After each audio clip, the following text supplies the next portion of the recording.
tres destacadas figuras del derecho nacional e internacional. En primer lugar, el doctor Alan Brewer Carías, experto venezolano en materia constitucional, los doctores dominicanos Eduardo Jorge Prats y Julio Curi, y vamos a tratar un tema sumamente interesante que está en la palestra nacional y ocupando la atención de todos los medios de comunicación del país. Se trata del tema de la Constitución, la ley de partidos políticos y la posibilidad de que la elección de los candidatos presidenciales de los diferentes partidos políticos se hagan a través de primarias abiertas, supervigiladas por la Junta Central Electoral, con el padrón de la Junta Central Electoral. Muy buenas noches, caballeros, gracias por aceptar nuestra invitación. Buenas noches.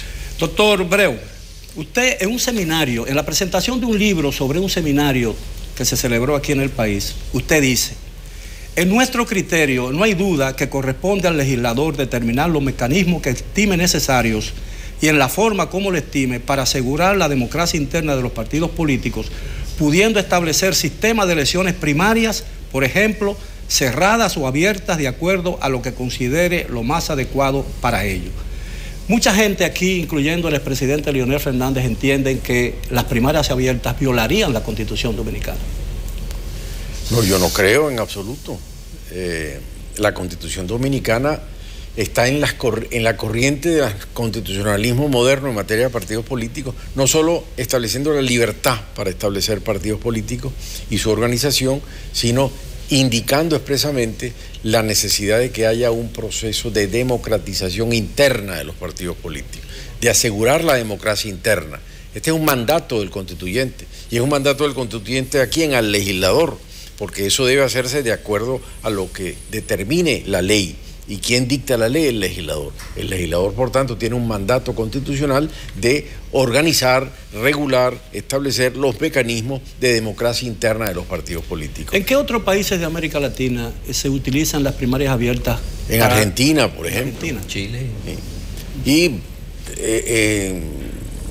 en Venezuela se ha usado, aun cuando no establecidas legalmente, pero se ha utilizado en el pasado, antes del autoritarismo chavista, ¿no? Que nos carcome.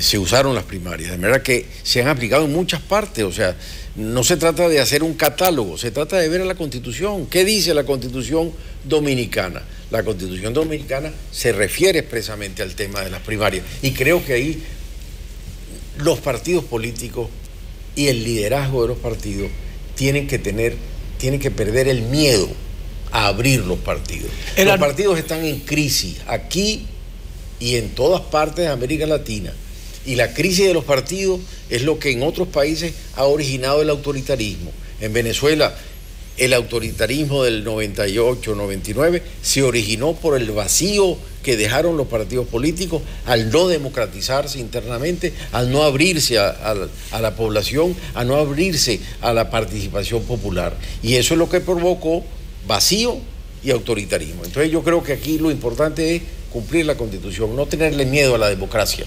El argumento que se esboza para oponerse a primarias abiertas es que existiría la posibilidad de que un partido influenciaría con el voto de sus militantes para que gane un candidato de un partido opositor con menos posibilidades de ganar las elecciones. No, eso tendría que haber un mecanismo para probar que los que van a votar en las primarias abiertas van a ser miembros de otro partido. Yo creo que eso es demasiado rebuscado. Yo, por ejemplo, pude votar en unas primarias que se hicieron en Venezuela por el candidato de un partido sin yo ser militante de ese partido. Yo nunca he sido militante de partido, pero pude ir. ¿Por qué no? Por eso el mecanismo que se propone en caso de primarias abiertas como mandato legal son primarias abiertas simultáneas, de manera que el mismo día, en un proceso convencional nacional, todas las personas pueden votar en el partido que quieran votar, que es muy importante porque a la luz de lo que son las encuestas más recientes, como el caso de la Gallup, casi un 50% de la población se manifiesta que no simpatiza por un partido. Entonces los partidos lo que mal pudieran ahora es cerrarse aún más frente a una ciudadanía que lo que necesita es vías de canalizar su participación. En este sentido, la Constitución es muy clara, como dice el profesor Brues, en cuanto a que los partidos tienen una misión constitucional que desplegar, que es articular la voluntad popular, es decir, organizar el menú electoral, y en este caso la participación de la gente en estas primarias no es para seleccionar los cargos internos, sino para preparar la oferta electoral, es decir, quiénes van a ser los candidatos a funciones electivas. Y eso es además la realización de otro mandato constitucional, que es el mandato de la democratización interna.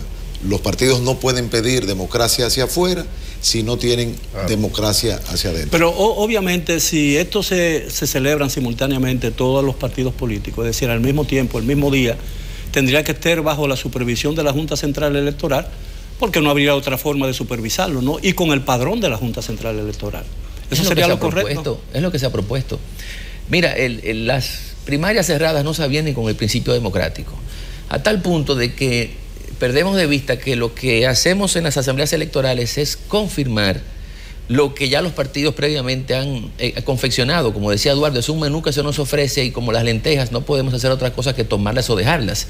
Entonces el derecho de los ciudadanos a elegir se activa desde esa fase embrionaria, cuando los partidos proponen los candidatos, y no hay razón porque para cercenarle al ciudadano ese derecho, porque de la mismísima Constitución, en el artículo 216, no se refiere a militantes.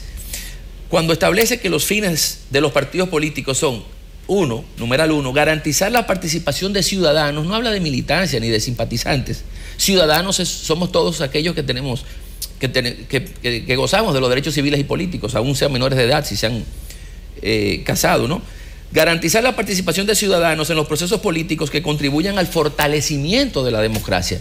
No se contribuye... No dice garantizar la participación de sus militantes. Correcto. De los ciudadanos. Correcto. Entonces, ¿se necesitaría otra ley para que eso se realice o no? No, la propia ley de partidos que se ha propuesto, que es donde se establecería el mecanismo de participación. Porque fíjate... Pero hay mucho escepticismo con relación a la posibilidad de que esa ley de partidos se apruebe antes de las elecciones del 2020. Creo que es importante que esta ley se apruebe y que se apruebe con un mecanismo de primarias, porque precisamente lo que decía el profesor Brewer, las democracias se basan en los partidos. Las democracias electorales son democracias de partidos. Allí donde no hay partidos, lo que tenemos es un líder mesiánico, lo que tenemos es populismo, lo que tenemos es un consenso manufacturado, como la democracia rusa a la Putin, como los populismos que hemos vivido en Iberoamérica. Entonces, una de las características del sistema político dominicano en relación al resto de la región es la fortaleza de sus partidos, porque mal que bien, el Partido de la Liberación Dominicana, ahora el Partido Revolucionario Moderno, que es un desprendimiento del PRD, que fueron fundados por dos grandes líderes como Juan Bosch y Peña Gómez, son una gran excepción en una América Latina donde Acción Democrática en Venezuela, el APRA en Perú, han venido decayendo.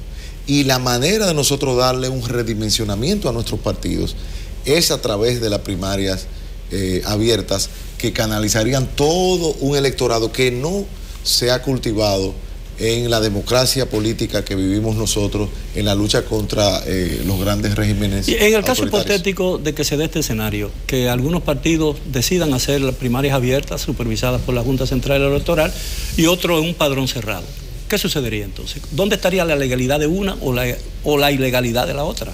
No, en este momento entiendo que no está regulado. No, hay una propuesta. Podrían, sí, pero si no se aprueba la ley, pueden hacerlo como quieran. Sí, ahora, perdón Eduardo y profesor, lo que sucede es que si se aprueban las primarias cerradas, se estaría contraviniendo el derecho ciudadano que les reconoce la Constitución en el artículo 216.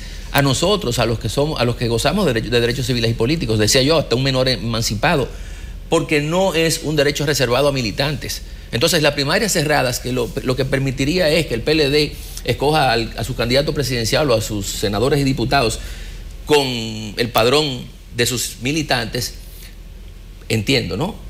Colide frontalmente con el numeral primero del artículo 216 de la Constitución. Y yo no dudo que si esa fuese la ley que surgiría del Congreso, sobrevendrían una serie de acciones en inconstitucionalidad contra esa ley. Yo no me refería a que la ley establezca solo la cerrada, me refería a que en la situación actual, donde no hay una regulación legal porque la ley fue anulada, los partidos están libres de establecer los mecanismos. Claro, es opcional, ¿no? Sería opcional. En este momento. El peligro de una realización opcional es el tema de personas votando para influenciar. Por eso es que se quiere regular un sistema de primarias abiertas simultáneas para los partidos de dimensión de financiamiento público, por lo menos. No tendríamos que hacerlo obligatorio para los partidos minoritarios, pero aquellos partidos que sobrepasan el threshold, el umbral del 5%, que es lo que le da acceso al financiamiento público, pues son partidos que son máquinas electorales estatales o estatizadas, y por lo tanto no tienen derecho a reclamar una no injerencia en su organización. Pero cuando hablamos de todas esas expectativas que hay alrededor de la aprobación de una ley de partidos políticos, mucha gente se pregunta, bueno, ¿qué clase de ley es la que estamos discutiendo? Porque el texto final, que aparentemente es el que va a ser discutido, si llegara a discutirse en el Congreso, muy poca gente lo conoce realmente, porque se ha convertido, el borrador inicial se fumó por completo, ese otro borrador lo que existe ahí. Entonces, ¿qué realmente se persigue? Porque no se desconoce si lo que se pretende es limitar el gasto electoral, que ha sido uno de los grandes vicios del sistema electoral dominicano, porque por ahí se filtra muchísimo dinero sucio. Bueno, ahí está la opción del legislador. El legislador son los partidos, en definitiva, que están en el Congreso y tendrán que optar en beneficio del país y no de sus propios intereses. De nuevo volvemos al tema de la crisis de los partidos. Si los partidos solo actúan en virtud de sus propios intereses, muy mal servicio le están haciendo a la democracia. Tienen que en un momento determinado ponerse de acuerdo a favor de la democracia. Bien, caballeros, si ustedes no lo permiten... Siga, doctor. No, que a veces nos olvidamos que la esencia de los partidos políticos en un sistema democrático es ponerse de acuerdo para defender y impulsar la democracia. Eso se les olvida a los partidos. Bueno, con mucha frecuencia diría yo, o casi permanentemente.